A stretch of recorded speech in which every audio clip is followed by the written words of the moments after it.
Well, now that you've heard about the overall um, view of Mark and kind of a basic survey of how it can be divided, I now take you to look at 5 major structural relationships that exist between greater chunks of how the book is divided.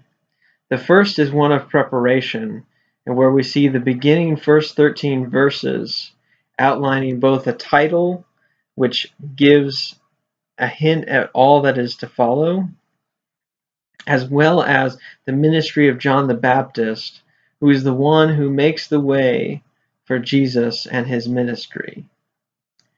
The second major structural relationship is one of contrast, which contrasts Jesus' ministry out and around Judea and Galilee versus his ministry in Jerusalem. His rural ministry is met with a great deal of success in which many healings take place. He gains many followers, and he is met with very little resistance. However, Jerusalem is a completely different situation where the religious leaders feel threatened in their own capital, the central point of all religion in Jerusalem. And it's there that Jesus has a hard time getting to the hearts of people and really doing much healing or anything beyond being challenged by the Pharisees and the Sadducees. The third structural relationship is one of interrogation, where the question throughout Mark existing is asked of who is Jesus? And it's not until we get to chapter 8 that we finally see this answer fully revealed through the transfiguration. But even in its revelation, the disciples, who are identify who Jesus is, are still unable to fully comprehend exactly what it means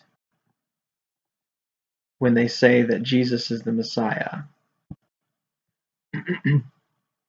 The fourth structural relationship is one of causation, where we see the cause and effect relationship of Jesus challenging the practices and teachings of the religious leaders in Jerusalem that so rile them up to the point that they want to have him arrested and eventually do and have him crucified. And the final major structural relationship is one of cruciality, where we see Jesus, who is alive, telling his disciples about all that is to transpire, including his death. And unfortunately, by chapter 14, we see these events begin to take place where he is killed after being arrested. And the disciples experience a seemingly hopeless situation where their teacher is no more. However, in the final sections of Mark, we see the great hope in which we have as Christians, where Jesus is resurrected and that the truth of who he is and the revelation of the gospel has come about.